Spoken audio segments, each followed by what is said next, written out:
Hey guys, my name's Arthur, and I'm a victim of the Freudian taboo. Yeah, I really love my older sister, and not as a sister, and I really think I need help.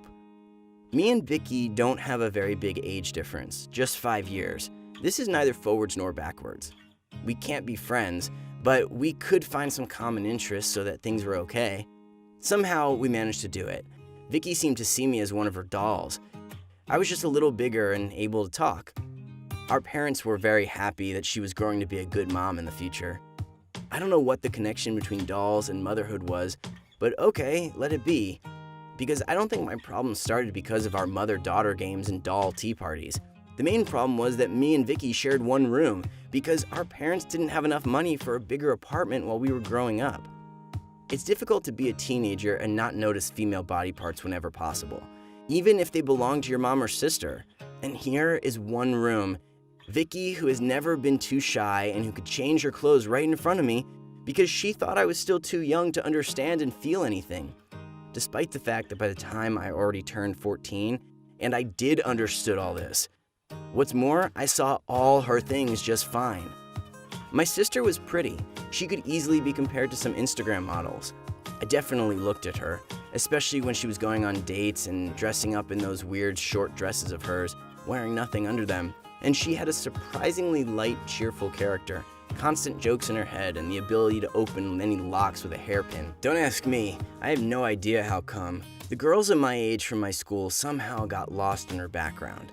They were small, not attractive enough, not smart enough. Anyway, just not enough. And out of the blue, my brain decided, hey dude, let's fall in love with your own sister. That's a cool idea. So it planted in my body all the necessary hormones and some other stuff causing love.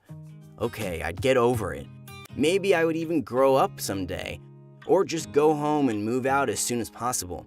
But then the jealousy came out, and this was the real monster seriously unnerving me. And I had no idea how to deal with it, except eliminating the cause of jealousy.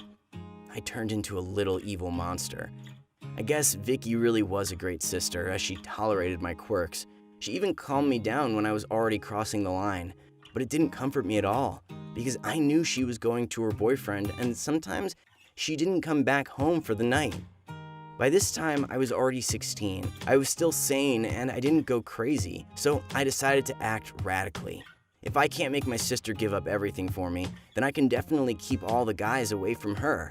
And I started messing with her guys. With someone, it was like enough to just talk in a high voice, maybe even use a pepper spray and a voice recorder. But things were much more difficult with her regular boyfriend at that time, and I had to really set him up so that the police caught him red-handed. I knew he carried, well, some forbidden stuff with him in his car. Vicky told me about it, so as an honest citizen, I informed the police. Vicky didn't wait for him to get out of prison. By the way, no one accused me of anything because I was always nice and fluffy. I was never guilty of anything, yeah. But I still had to be constantly on the watch for the newbies coming to our home. I worked out 5-star stalking skills, as well as blackmailing ones. Not that she had many fans, but still, there were some daredevils dating a pretty girl like my sister. I didn't think I was doing anything wrong at the time, and actually my attempts to get the guys away from her looked as weird as possible. I just acted on my feelings and that's it. My conscience didn't even bite me. Mostly because I didn't see any really cool guys around Vicky. And then she decided it would be a great idea to move somewhere else. She even agreed with the embassy and at her college that she would go somewhere in Italy for a year, like an internship or student's experience exchange, stuff like that.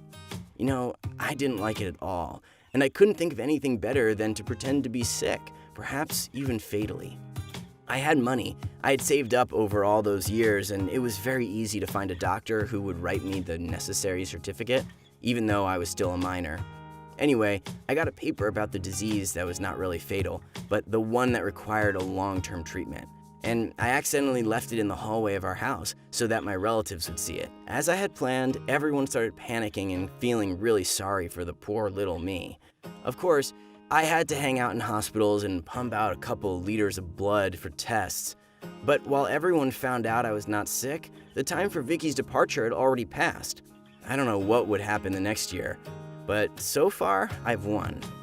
No, don't get me wrong, I knew perfectly well that my relationship with Vicky would never turn into something, unnatural.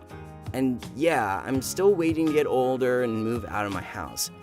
I hope that one day my personal hell will end or burn me from the inside out. But so far, it's easier for me to just do it this way. Stay next to Vicky without some disturbing things nearby.